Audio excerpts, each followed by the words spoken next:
ప్రపంచవ్యాప్తంగా కోట్లాది సంగీతాభిమానులకు 4 దశాబ్దాలుగా వినోదం పంచిన ఎంటీవీ మ్యూజిక్ ఛానల్స్కు తెరపడింది. పారామౌంట్ గ్లోబల్ ఆధ్వర్యంలోని ఎంటీవీ డిసెంబర్ 31న తమ అనుబంధ 24 గంటల సంగీత ఛానల్స్ను శాశ్వతంగా మూసివేసింది. దీంతో మ్యూజిక్ టెలివిజన్ చరిత్రలో ఒక కీలక అధ్యాయం ముగిసినట్లయింది. 1981 ఆగస్టు 1న ఎంటీవీ ప్రారంభమైన సందర్భంగా ప్రసారమైన తొలి మ్యూజిక్ వీడియో ది బగల్స్ బృందం పాడిన video killed the radio star అనే పాటని చివరి వీడియోగా ప్రసారం చేస్తూ ఎంటీవీ భావోద్వేగ వీడ్కోలు పలికింది. న్యూ ఇయర్ ఈవ్ రోజున ఈ చారిత్రక క్షణం ప్రసారమవడంతో అభిమానులు భావోద్వేగంలో మునిగిపోయారు. 2026 ప్రారంభం నుంచి 24/7 మ్యూజిక్ ఛానల్స్ ను నిలిపివేయనున్నట్లుగా ఎంటీవీ ప్రకటించింది. దానికి అనుగుణంగా యునైటెడ్ కింగ్డమ్ లో MTV music, MTV 80s, MTV 90s, club MTV, MTV live వంటి ప్రముఖ ఛానల్స్ పూర్తిగా ఆఫ్ ఎయిర్ అయిపోయాయి. ఎంటీవీ 90s ఛానల్ చివరి వీడియోగా స్పైస్ గర్ల్స్ ప్రసిద్ధ గీతం గుడ్ బై ని ప్రసారం చేయడం ప్రత్యేకంగా ఆకట్టుకుంది.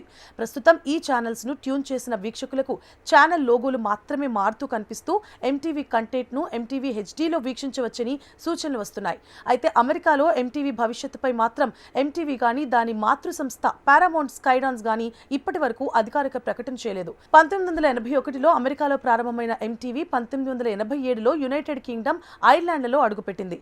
కాలక్రమేణా అమెరికాలో సంగీత వీడియోల స్థానాన్ని రియాలిటీ షోలు ఆక్రమించడంతో ఎంటీవీ స్వరూపం మారింది. పారామౌంట్ సీఈఓ డేవిడ్ ఎలిసన్ ఎంటీవీతో పాటు సంస్థకు చెందిన ఇతర కేబుల్ ఛానల్స్ ని పునరుజ్జీవింపజేసేలా యోచనలో ఉన్నట్లు తెలిపారు. అయితే దానికి సంబంధించిన వివరాలు వెల్లడించలేదు.